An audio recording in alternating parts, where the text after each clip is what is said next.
என் செல்ல குழந்தையே, இன்று இந்த வெள்ளிக்கிழமையில் வெற்றி விடியலில் என் குழந்தையை காண்பதற்கு உன் தாயானவள் நான் மனமகிழ்ச்சியோடு வந்திருக்கின்றேன். என் தங்கமே, இன்று உன் வாழ்க்கையில் பல அதிசக்தி வாய்ந்த மாற்றங்களை உன் வராகி அம்மா நான் ஏற்படுத்தப் போகின்றேன். என் பிள்ளை, அம்மா தினமும் இதைத்தானே சொல்லிக் கொண்டிருக்கின்றாய்.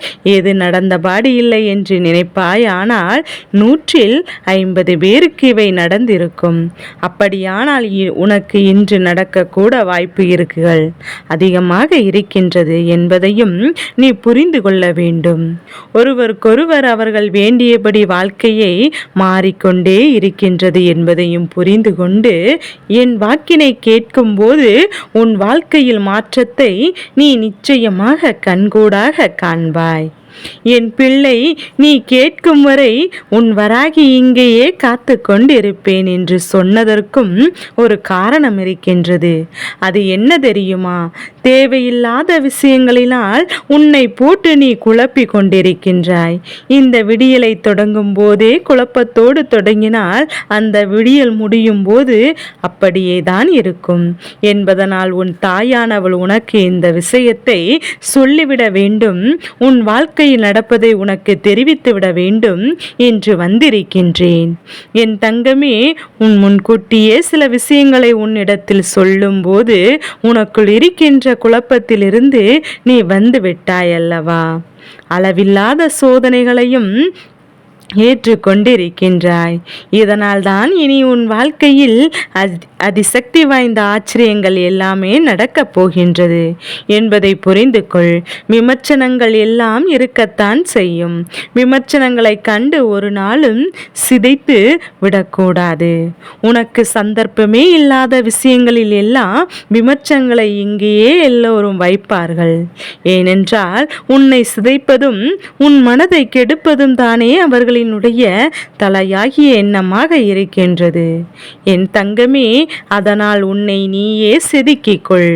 அது உன்னுடைய விவேகத்தையும் அதிகமாக வேகப்படுத்தும், உன்னுடைய அறிவை அதிகப்படுத்தும் என்பதை நீ புரிந்து கொள்ள வேண்டும்.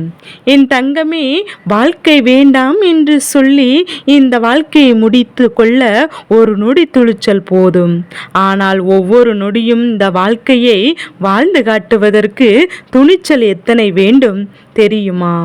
ஒவ்வொரு நொடியும் உனக்குள் இருக்கின்ற அந்த துணிச்சலை தான் உன் வராகி நான் எதிர்பார்த்து நிற்கின்றேன்.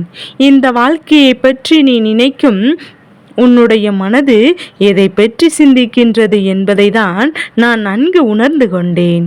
முடிவுகளை தாங்காமல் எடுக்கின்ற திறன் உனக்குள் இருந்து விட்டது. நீ முன்னேற்றத்திற்காக வாசல் கதவுகளை தேடும்போது அது எப்போதுமே உனக்காக திறந்து நிற்கும் என்பதை மறந்து விடாதே. என் தங்க பிள்ளையே, முதலில் நீ உன்னை மனதார நேசிக்க பழகு.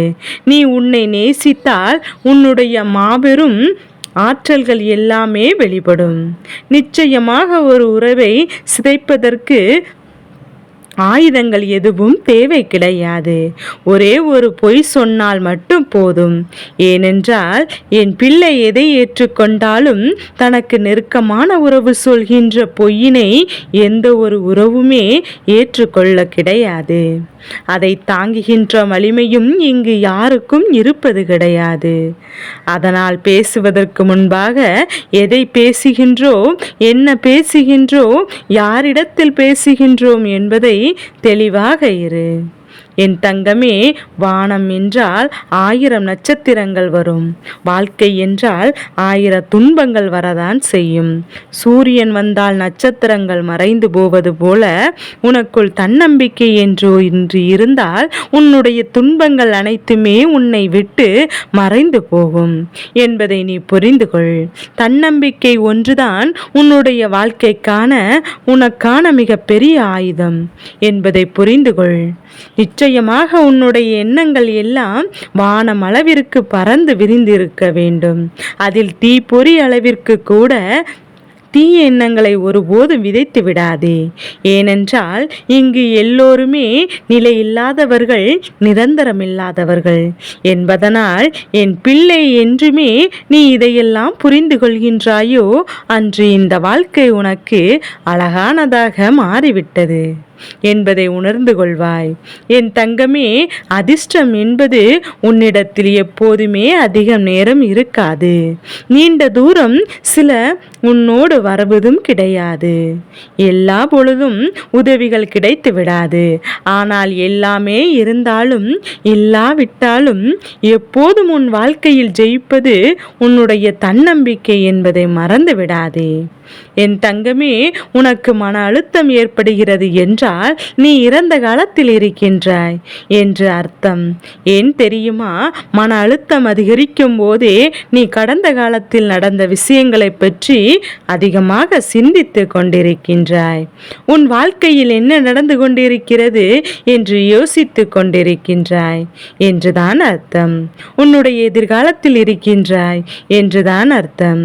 எதிர்காலம் எப்படி இருக்குமோ என்னவாக இருக்குமோ என்று நீ கவலைப்பட்டு கொண்டிருக்கின்றாய் என்றுதான் அர்த்தம். எப்போது நீ மன அமைதியில் இருக்கின்றாயோ, உன்னுடைய மனது எந்த நேரத்தில் அமைதியாக இருக்கின்றதோ அப்படியானால் நீ நிகழ்காலத்தில் இருக்கிறாய் என்றுதான் அர்த்தம். உனக்கு என்ன நடக்கிறது என்பது நன்றாக தெரியும். நீ தேவையில்லாமல் இந்த நேரத்தில் என்ன செய்ய வேண்டும் என்பதை பற்றி மட்டும்தான் நினைத்து கொண்டிருப்பாய். அப்படியானால் என் குழந்தை, நீ தெளிவாக இருக்கிறாய் என்றுதான் அர்த்தம்.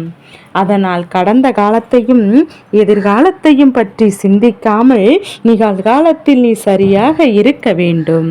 கடலில் கல் எறிவதனால் கடலுக்கு ஒருபோதும் வலிப்பது கிடையாது. அந்த கல்தான் காணாமல் போய்விடும். அதே போலதான் விமர்சனங்கள் உன்னை நோக்கி வரும்போது அது கடலில் எரிகின்ற கல்லாக நீ மாற்றிவிட வேண்டும். நீ கடலாக மாறிவிட வேண்டும். என் பிள்ளையே, அந்த கல்லானது உனக்குள் மூழ்கி காணாமல் போக வேண்டும். நீ நல்லபடியாக மேலும் மேலும் வாழ்க்கையில் உயர்ந்து வாழ வேண்டும். எப்போதுமே சொந்த காலிலேயே அதிகமாக நிற்க பழகு. மிகவும் தேவைப்படும் போது மட்டுமே அடுத்தவரின் உதவியை நாடி நீ செல்ல வேண்டும். அப்போதும் கூட அவர்கள் உதவி செய்ய முடியாது என்று மறுத்துவிட்டால் அதற்கும் நீ வருத்தப்படக்கூடாது. அதற்கு நீ கோபப்படவும் கூடாது. ஏனென்றால் அவர்களின் உதவி இல்லாமலேயே உன்னால் வாழ முடியும் என்று நீ அவர்களுக்கு நிரூபித்து காட்ட வேண்டும். யாருடைய உதவியையும் எதிர்பார்த்து நீ இங்கு பிறக்கப் போவதில்லை. என் பிள்ளை, உனக்கான உதவியினை நிச்சயமாக உன் தெய்வம் உனக்கு வழிகாட்டி கொடுக்கும் என்பதை புரிந்து கொண்டு தேவையற்ற மனிதர்களினுடைய செயலுக்காக நீ உன்னுடைய நேரத்தை அதிகமாக வீணடித்து கொண்டு உனக்கான நல்ல நேரத்தை தொலைத்து விடாதே. என் தங்கமே, துரோகம் என்பது மிருகங்களிடம் இருக்கிறதா என்று கேட்டால் தெரியவில்லை. ஆனால் மனித உருவத்தில் அலைகின்ற பெரும்பாலான மிருகங்களிடத்தில்தான் இருக்கின்றது என்பதை முதலில் புரிந்து கொள். அதனால் துரோகம் என்பது யாரிடம் இருந்து வரும் என்று தெரியாது. எல்லோரிடமிருந்து கவனமாக இருக்க வேண்டும். ஒருவர் உண்மையான அன்பு வைத்திருக்கிறார் என்றால் அந்த உண்மையான அன்பிலிருந்து அத்தனை சுலபமாக விலகிவிட முடியாது. நடிப்பவர்கள் என்றால் மட்டும்தான் அத்தனை சுலபமாக அவர்களால் விலகி செல்ல முடியும். உன்னை விட்டு அத்தனை எளிதாக ஒருவர் விலகுகிறார் என்றால் அந்த நேரத்தில் நீ புரிந்து கொள்ள வேண்டியது இது உண்மையல்ல, பொய்யான உறவு என்று உன்னை விட்டு செல்கின்றவர்களை எல்லாவற்றையும் நல்லது என்று நினைத்து இவர்களால் இனி உனக்கு வாழ்க்கையிலே மாற்றங்கள் இல்லை என்பதை புரிந்து கொள். அவர்கள் பிரிந்ததை நினைத்து வருத்தப்படாமல் என் குழந்தை அடுத்ததை நோக்கி நீ நகர்ந்து கொண்டே இரு. யாருக்காகவும் உன்னுடைய வாழ்க்கையை நீ தேக்கி வைத்து விடாதே. நிச்சயமாக உனக்கான இடத்தை யாரும் பிடிப்பதில்லை என்பதை புரிந்து கொள். நீ அதனால் உனக்கான இடத்தை தவற விட்டு அதை வேறு யாருக்காகவும் கொடுக்காமல் உனக்கானதை பெறுவதற்கான முயற்சிகள் எல்லாவற்றையும் நீ தெளிவாக செய்து கொண்டிருப்பாயானால் உன் வராகி அம்மா உனக்கு உறுதுணையாக என்றும் நின்று கொண்டிருப்பேன் என்பதை புரிந்து கொள்வாய். என் பிள்ளையே, எல்லோருக்குமே இன்றைய நாள் நல்ல நாளாக அமையும் என்பதில் எந்த ஒரு மாற்று கருத்துமே கிடையாது. என் செல்ல குழந்தைக்கு இந்த வராகி அம்மாவினுடைய ஆசீர்வாதங்கள் எப்போதுமே கிடைத்து கொண்டே இருக்கும்.